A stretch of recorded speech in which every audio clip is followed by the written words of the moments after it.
Bye. What did you miss most? Everything.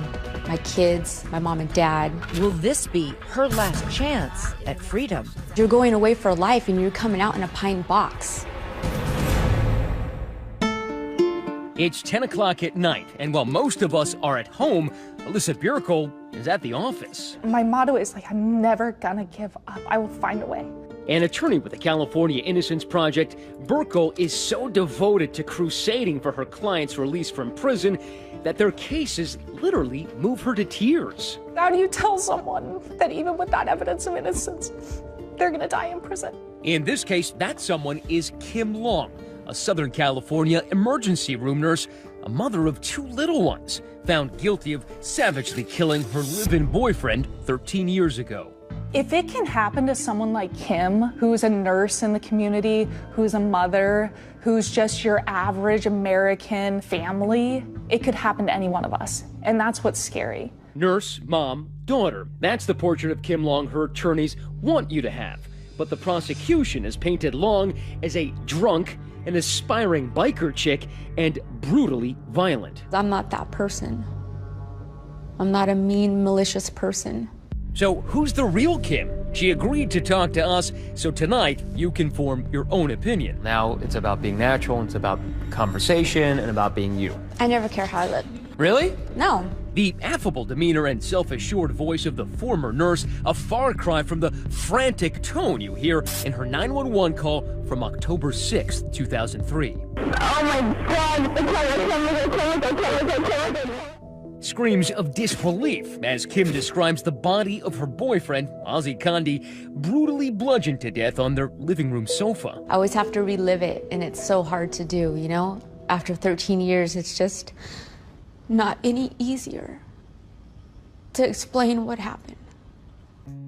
She'd certainly seen him in happier times. They'd first met in the late 80s when she was in middle school in sunny Orange County, California. The two shared a passion for a new band called Guns N' Roses. What drew you to him? He was very sweet, very genuine, kind-hearted, just loved everybody, loved life. He was the first person I've ever loved. So I think that always sticks with you for the rest of your life. They lost touch when Kim's family moved to Corona, an LA bedroom community about 25 miles away. It would be nearly a decade before the two lovebirds locked eyes again. It happened out of the blue. On a hunch, Kim says she appeared at Ozzie's front door. Had he changed much since you met him first in middle school? No, we just got older. I think it was love at first sight again. We both felt the same way. Except for one big difference. When they last saw each other, they were kids. Now, Kim had kids of her own. A 5-year-old son and a 10-year-old daughter. Ozzie was also a dad and had become something of an artist. His muse, motorcycles. His canvas, polished chrome. And while he dreamed of open roads, Kim fantasized about a biker wedding. Yeah, now it sounds really stupid. You know, biker wedding. All I wanted was a couple bikes there. I thought it would be cool. October 5th, 2003, a lazy fall Sunday. Kim's kids are away, so she and Ozzie joined some friends for a day of biking and boozing. Alcohol played a huge role in every aspect of a bad decision that I ever made. By nightfall, Kim says she's downed as many as 22 drinks. She's lit up like the 4th of July, and Ozzie is aggravated as he watches his girlfriend flirt with other guys here at Mavericks, a local bar. Were you a flirt? Yeah. He just said I was moving about too much, talking to other people, not paying attention to him. The timeline of what follows, much of it hotly contested, will be the key to the case. But all sides agree that once home, in the couple's driveway, the jealousy and resentment proved to be explosive. Do you remember the kinds of things you were saying to him? You're not working, get out. Could have said deadbeat.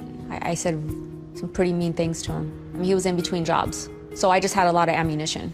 Fed up, she told him to pack up and get out. There's a witness to all of this, Jeff Dills, a friend who'd hung out with him throughout the day. He watches as Kim becomes violent, not only hurling insults, but anything she can get her hands on. Yeah, started throwing my purse at him. I think I swung my helmet. I mean, you were having a physical altercation in public with a man who a couple of hours later would wind up dead. Looks bad. Yeah, it does. Fearing neighbors might call police, Jeff steps in and offers to take Kim to his place to cool off. But after they arrive there, things only get hotter. Kim had another drink, and they decided to get into the hot tub, started fooling around, kissing, and then they took things to the bedroom. After their tryst, Jeff drives Kim back home. He says he watched her go inside. It's like the hardest part.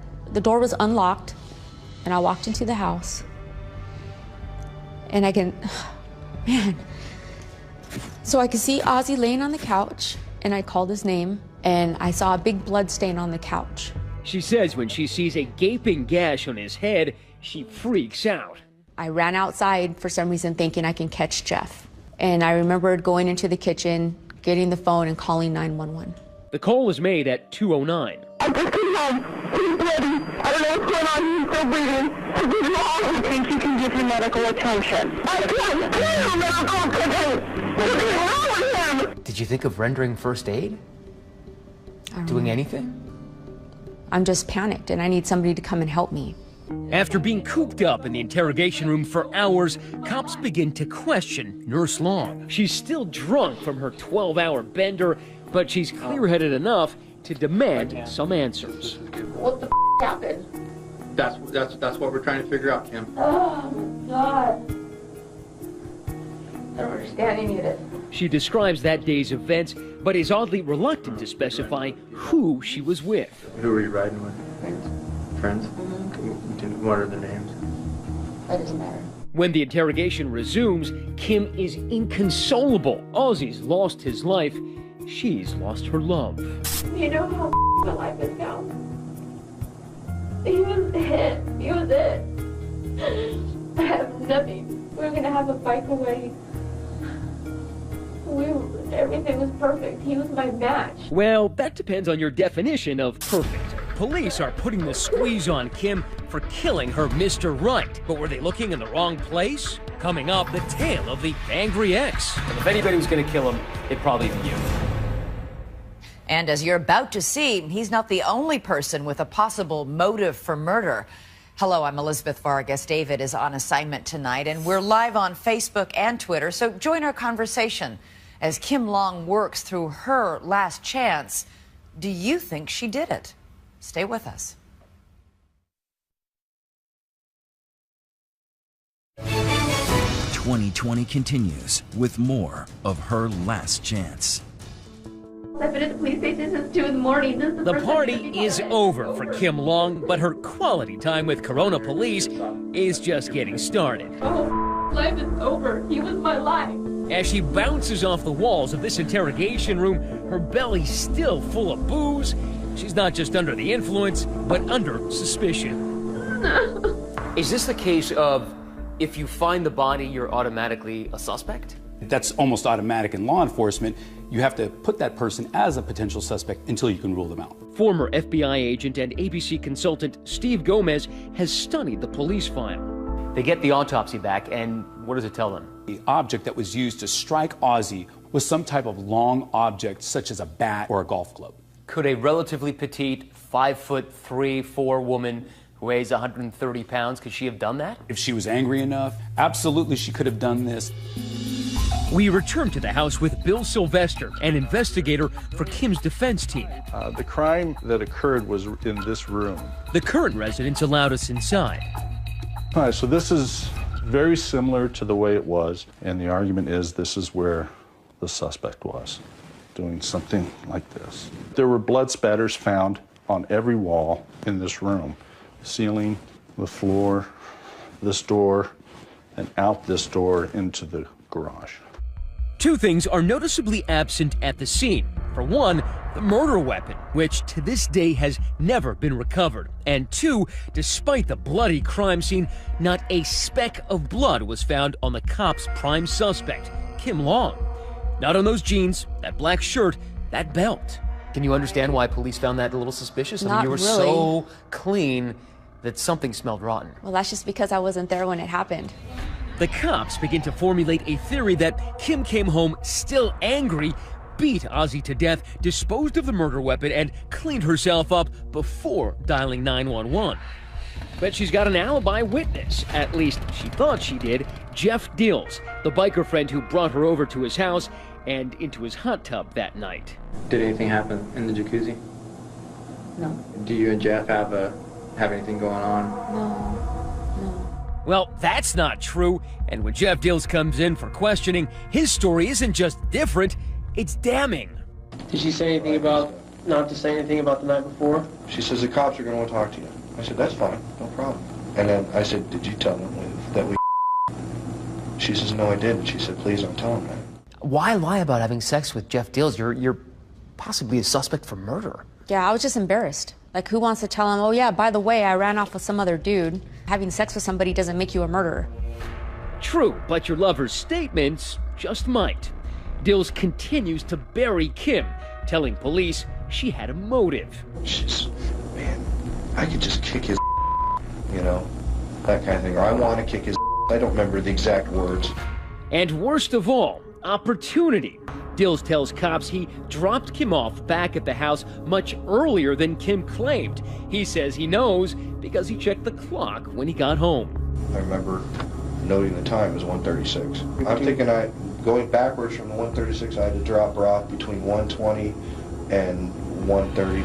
Long didn't call 911 for help until 2:09 that morning, leaving up to 49 unaccounted minutes with Ozzy, and according to police, giving her ample time to commit the crime and clean herself up. At that moment, the cops are convinced they had their killer. Did Kim Long ever give a reasonable explanation for what she may have been doing for 50 minutes in the house? She always denied that it was that long. But if Kim's a killer, she's a cooperative one. Raise your arms on up. Agreeing to take a polygraph test. Probability of you being deceptive is less than 0.01%. Meaning, according to that technician, there's virtually no chance she's lying. That doesn't stop the cops from pressing her in a follow-up interview, during which she breaks into hysterics. Jeff, didn't you tell him to move his stuff out that night? If you love him so much, why did you tell Ozzy to leave? Drunk and I'm Off to crack his head open? No! 1 month after Ozzy's murder, a now stoic Kim Long finds herself under arrest for bludgeoning to death a man who was once her teenage crush.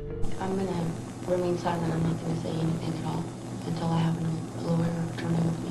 When you reviewed the police reports, did anything stand out? Yeah, we were missing something.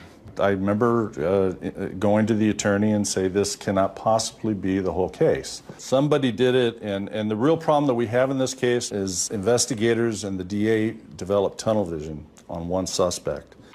Kim's defense team insists that Kim shouldn't have been the only suspect. That's because Ozzy Condi may have been a great guy, but he sure had his share of enemies. Here's one of them. I mean, do you hate this guy? I did, yes. Meet Joe Bogarski, Kim's ex-husband, the father of her son, the man she dropped like a bad habit when she got reacquainted with Ozzy. She kicks you out of the house, brings him in to live with your kids. Right. And then within the same week, he moves in. Kim's attorneys claim this laid-back construction worker then became an obsessed cuckold who stalked Kim after she dumped him, hiding in her bushes, peeping in her windows. I was pretty pissed. Very upset. I mean, how would any other man feel? I'm like, what kind of guy moves into some house and you're not even divorced? Well, and if anybody in the world had a motive to kill the man, it's you. Right. I mean, I'm not the violent type to that extent to kill someone, but I didn't like the situation. Could Joe, Kim's ex-husband, be the killer? No way, he says. He was home that night with witnesses to prove it. But he's not the only suspect Kim floated. You had a theory of who did it. Yes. That you said during the interrogation. Yeah, there was only one person that didn't like us. Didn't like? Try burning hatred. Do you have any idea who would have done something to who? Is that? She's talking about this woman. We've agreed to change her name. We're calling her Cynthia. Kim's defense team has dubbed her Ozzy's jealous ex, a woman scorned. And she calls Kim... That woman is the devil's child herself. Devil's child. Devil's child. There's no doubt in my mind. I know she killed him. And I know she doesn't even care, and it makes me sick. Cynthia and Ozzy were together for 8 years. They raised 2 kids together, one theirs, one hers from a previous relationship. She says those were the good times. He liked to spend time with his family a lot, but he was a wonderful father. But when Kim came on the scene, she says the situation turned sour. My son had come home, and he told me that he saw Kimberly punch Ozzy in the face. That was not okay with me, so I stopped Ozzy's visitation. From there, the drama only escalated. She had just made our lives a living hell. What did she do? She called, she harassed, she threatened. She wanted money from Ozzy. It was a constant battle. I mean, I wasn't happy with her. I was pretty pissed off at Kim. In the polygraph interview after the murder, the cops want to know if her hatred for Kim extended to Ozzy. Have you ever made any comments that, hey, I wished Ozzy was dead? I did say things like that toward his girlfriend, Kim. I just wish I could kill her. You heard that right, kill Kim. But was Ozzy also on the crosshairs? Coming up, Cynthia takes things into her own hands. How far did she go? Stay with us.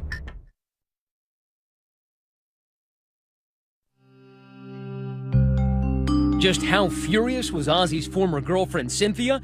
Well, furious enough that after an argument with Ozzy on the phone, she'd taken matters into her own hands and headed to their home armed with a Sharpie. He wasn't even there. I got upset, wrote deadbeat across the side of his truck with a permanent marker. And you put glue in the door, too, right? I did. Mm-hmm, sure. They didn't think it was very funny. Oh, not funny on their end, no. But she's not through. After that episode, she pens this profanity-laced letter. Girl, I really hope you love this guy even though he cheats on you. Because I promise when I get done with him, you'll be supporting his ass forever. You were angry. After that letter, Ozzy'd had enough of her. He filed for a restraining order, which included a child custody request. They were not expecting Cynthia to take it well. We had bats by the door. You kept baseball bats by the door? Yeah. We were ready. Did one of those bats become the missing murder weapon in Cynthia's hands? Ozzy's own family thought it was possible. Brother was telling me. Listen to what Ozzy's brother told cops the day he was killed. She had threatened to kill him and kill his Kim. He wanted to slice their throats. And why did she want to slash his throat or their throats? They were having conflicts. I think she was jealous of Kim. So you did not yourself take a bat to Ozzy's head that night, nor, you're saying, did you hire somebody else to do it? Absolutely not. You had nothing to do with I didn't his want murder. Ozzy dead. Did you want her dead? No, she's not dead.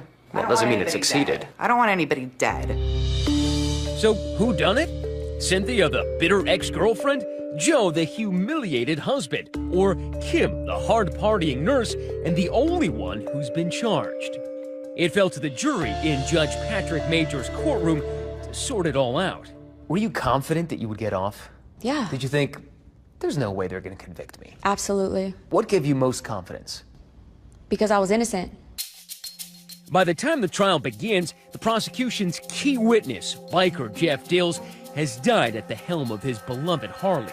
But Judge Majors rules his testimony from a pre-trial hearing can be read to the jury. This is a case that literally hinges on the testimony of a guy who actually didn't testify at trial. And a man who's dead. A man who had died before trial. And despite the defense's attempts to cast suspicion on Kim's ex-husband, Joe Bogarski, the prosecution calls on him to establish that Kim had a history of violence. We did have some heated arguments when we were together that weren't so pleasant, where I went to bed thinking, man, after that argument, am I even going to be alive when I wake up? You know, it got pretty bad.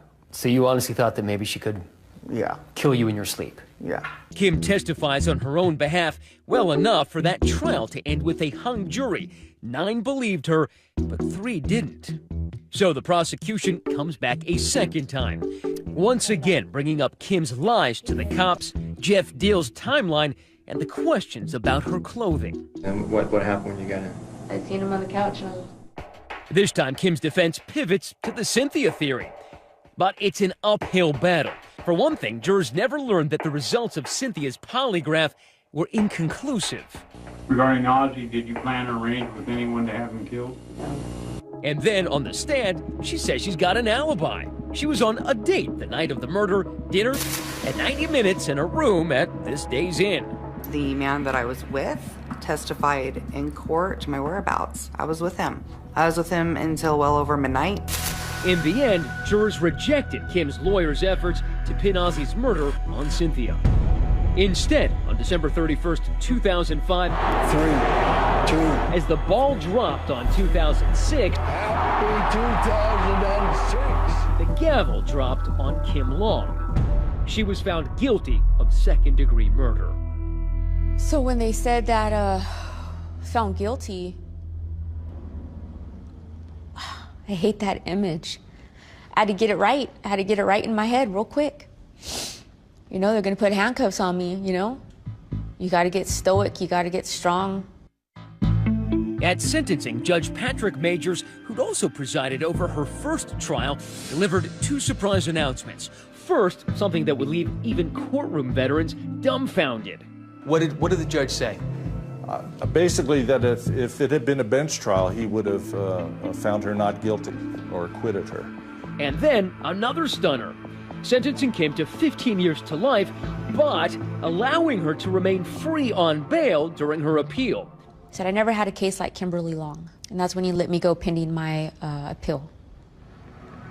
So I went home. The process takes years.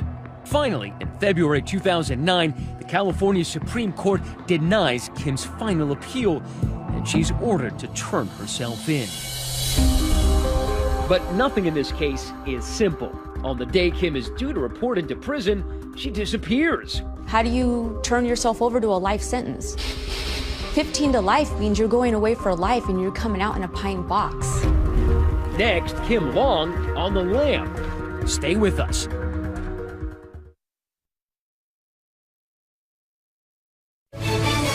"2020 continues with more of Her Last Chance. It's time for Kim Long to go to prison. But instead, she's gone camping. 10 days later, she finally surfaces to face the music. Why 10 days late? How do you do it? I don't know. I've never done it. I know. I didn't know how to give up everything. How do you walk away from your children, your mom, your dad? She swaps those jeans and bikini tops for prison blues, doling out little white lies to help her grieving parents, Roger and Darlene, cope. I always reassured my parents I was okay, even if I wasn't. Because, you know, when your child's not okay, you're not okay. Right. So I faked it a lot. We saw her every weekend, so she would be just smiling, and she always, at the end of each visit, she'd say, "Mom, I'm coming home." And I said, "I know you are." Did you always believe her, though? Yes, yes, yes. But right after she arrives, she lobs a legal long shot. The only thing I do remember was making that first phone call to my mom and asking her if the California Innocence Project knew I was in prison.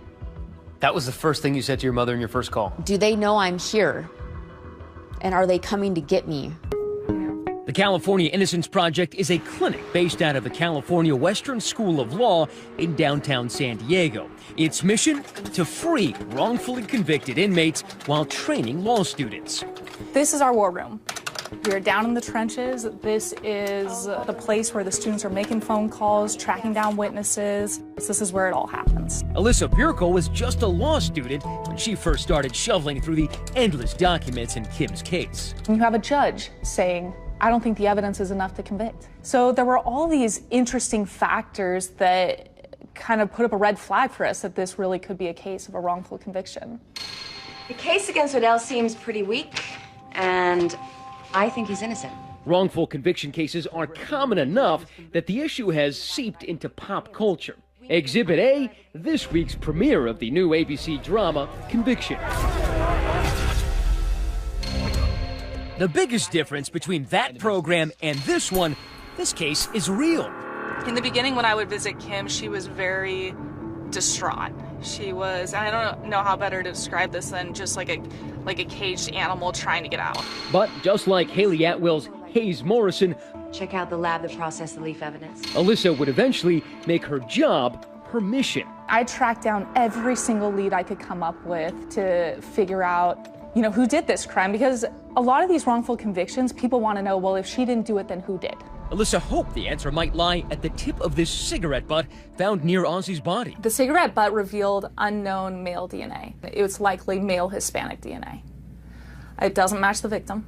It doesn't match Kim. It doesn't match anyone that we know of in this case. Looks promising, but Alyssa can't establish when that butt was left there. Could have been days or even weeks before. And so I tried as hard as I could to find out who really did this, and never could definitively say it was one person or another. But I did, in that process, gather enough evidence to show that Kim definitively could not have done it. She started with the core of the prosecution's case, the credibility of Jeff Dills. Remember, he's the dead man talking, the biker friend Kim hooked up with that fateful night. A man who had died before trial. A man who had never been cross-examined thoroughly about this timeline, about how much he drank, about his motivation to distance himself from Kim because he was afraid the cops were going to blame the murder on him. Dills told the cops he dropped Kim off between 1:20 and 1:30 a.m. The 911 call came in at 2:09. Prosecutors asserted that Ozzy was killed during that window. But in death, Ozzy's body held clues which might refute that. Details that suggest he may have been killed before Kim could have gotten there. When paramedics arrived, they already saw signs that the body was decomposing? Yeah. Which means he was dead for how long? At least over an hour. At the minimum, over an hour. And nobody puts her back at her house at the scene of the crime before 1:20. Exactly. But get this, no time of death expert was called to testify for the defense. Why is that? It was just, you know, an oversight by the defense team at that time. Oversight is being polite. Alyssa thought inept lawyering had done Kim in at every turn. For example, the issue of her clothing. Experts believe the scene was so bloody, the murder would have been spattered with blood. At trial, prosecutors suggested Kim may have changed out of bloody clothing and cleaned up. That's why there wasn't a speck of blood on those jeans, shirt, or belt. But Alyssa says she can prove Kim never changed, because Jeff Dills told the cops she was wearing that same outfit when he dropped her off earlier that night. She was wearing a black t-shirt that had some designs on, and she was wearing blue jeans, kind of lowrider blue jeans. And I think she had a black belt on. He describes exactly what she's wearing, and it matches exactly what she has on that night in her police interrogation videos that were collected by the police, that were examined for DNA. Compiling evidence like that to prove Kim's wrongful conviction would take years for Alyssa to build. Years Kim would never get back. What did you miss most? Everything. My life. My kids, my mom and dad, being a nurse, my patients, going places, the desert, everything. Ice, a refrigerator. You miss everything. Outside, the Innocence Project starts making noise, organizing this march, 712 miles from San Diego to Sacramento, to draw attention to Kim's case and others like it. We're doing a 20-miler through Camp Pendleton. We visit her many times. It's very difficult because I can't bring her home. Alyssa's first efforts go nowhere, but the long walk to freedom eventually leads all the way up to the California Supreme Court. And in August 2015, her motion for a new hearing is finally accepted. When I got the order which says, "We think your case has merit," I was elated. Next, after a lost decade, her 30s and 40s stuck in legal purgatory, Judgment Day for Kim. She takes the stand. What will she make of her last chance? Stay with us.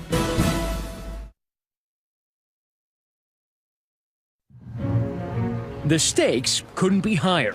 Alyssa Bierko is headed to court for a face-off with Lady Justice. After 7 years, Kim Long is getting her shot at freedom. What are you thinking going into it? I knew we were going to win. I knew the evidence we had was powerful. Failure number 1, failure to consult a time of death expert and present that defense. This time, no jury, just Judge Patrick Majors, who presided over Kim's previous 2 trials. Yeah, good morning, ladies and gentlemen. And 2 desperate mothers packing the court with emotion. Kim's mom is cautious but optimistic. This is what we've been waiting for. So I believe she will come home. That's a good victory for justice. But over the years, Ozzy's family has converted its suspicions about Cynthia to absolute certainty that Kim is guilty. She killed my son. That was my son. That was my child. I had to go to the cemetery and see him in the ground. Now, for the 3rd time, Kim puts her hand on the Bible and swears to tell the whole truth, something Kim struggled with. What lost this case for the defendant was her credibility. The jury didn't believe her. How are you feeling? I'm good. Good. Have you ever threatened to kill Ozzy? No. Did he ever threaten to kill you? No.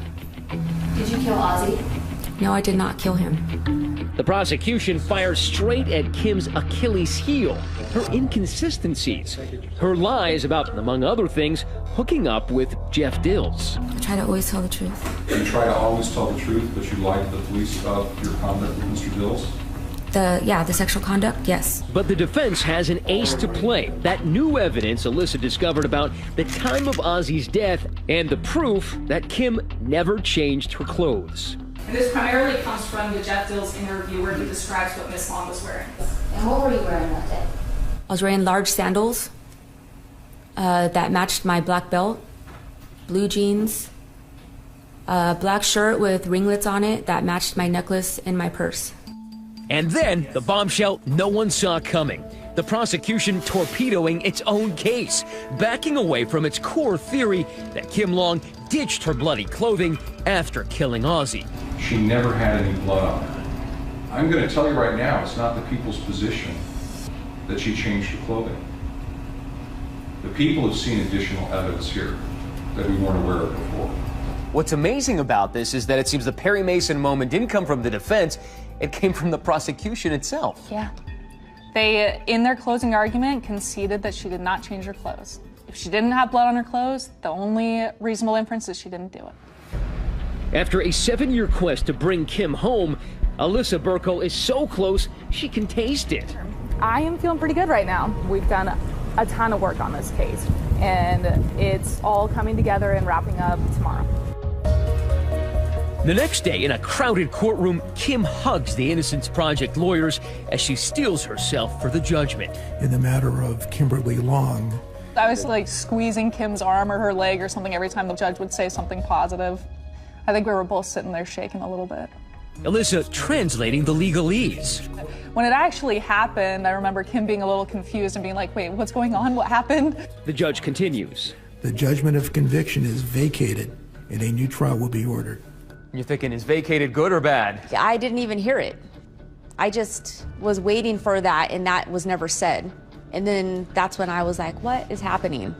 I think even the judge laughed. I'm like, what just happened? You're getting a new trial, Miss Long. Okay. Alyssa, hanky in hand, makes up for any shortage of emotion. Her room is ready. I've always believed that in my heart. She will come home. Everything we uncovered during the case pointed towards her innocence.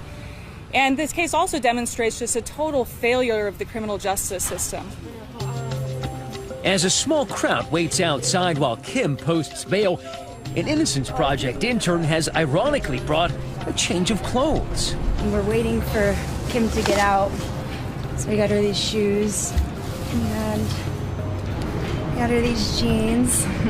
It was weird because they brought me clothes and they had bought me heels. And I'm very grateful that they left me in a holding tank for a while because I had to walk back and forth. Because you hadn't walked in heels in years. Yes, yeah. 10 hours after her moment in court, Kim walks out of jail and into the arms of her parents. I saw my mom and dad through the glass and I remember the doors opened. The doors opened and I went out and nobody said anything. Like, nobody said anything. Like, I was looking at them and they were looking at me, and finally I just threw my hands in the air and I was all, I made it. How are you feeling right now? Just a lot of emotions right now. Because I have a lot of gratitude. I'm very humbled by this experience. Very humbled. I can stare at you. We all started crying and hugging, and God, it's a good feeling. Cynthia, Ozzy's ex and Kim's arch enemy, takes the news badly. It was like a slap in the face. A slap in the face. When Kimberly was released and my son saw it on television, he called me and he said, Mom, he's like, please be careful, she's crazy. She killed my dad and I'm scared she's gonna do something to you. Kim's ex-husband, Joe Bogarski, isn't so sure what he thinks anymore. My mind is so scrambled from our history that I'm thinking she's capable of doing it. Maybe she didn't do it. Maybe the evidence doesn't point to her actually doing it, even though you think that she was capable of it. Right. But then I think, who did it then? So many questions remain, and coming up, the only one that Kim refuses to answer. Don't do that. I won't answer that.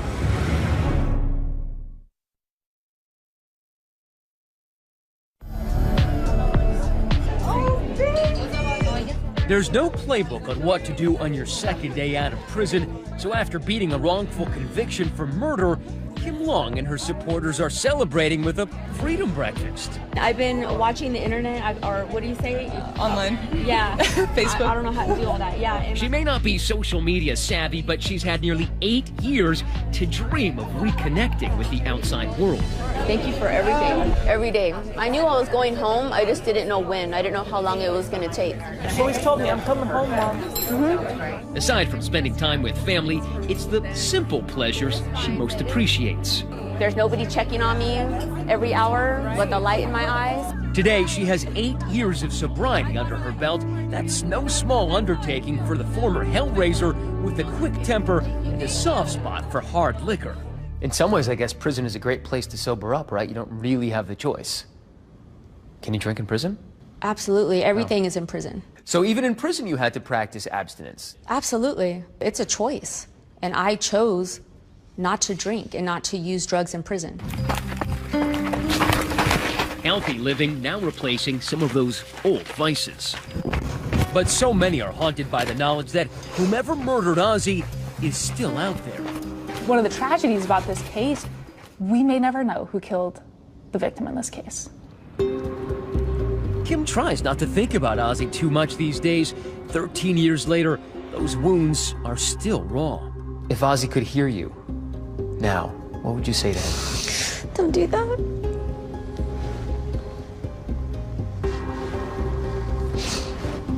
I won't answer that. Why was that so hard to answer?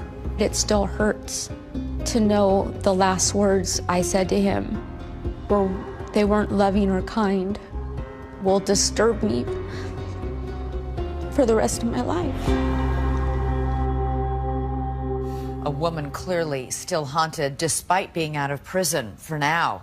There is still a chance the prosecution may retry her. Do you think she's been through enough? Let us know on Facebook and Twitter. And this program note for next week, that scandal at the University of Virginia that exploded in the headlines. Remember the story of an alleged sexual assault on a student known as Jackie? A fraternity and a campus in an uproar. But now Amy Robach with the key questions. Did Jackie make it up? And if so, why? Next week on 2020, it's the story you thought you knew. It was one of the biggest stories to ever hit a college campus ever. One of the country's elite universities condemned. What do we want? An answer, right? It was just shock. One of the nation's top magazines discredited. You took her at her word, and you got burned. But was one woman's story of an unspeakable crime all just a ruse for a romance? She's doing anything she can to get you to talk to her. Now, for the first time, those at the center of the scandal speak. What is Jackie saying now? That is next Friday night. In the meantime, I'm Elizabeth Vargas. Thank you so much for watching tonight. For David and all of us here at 2020 and ABC News, have a good night and a wonderful, safe weekend.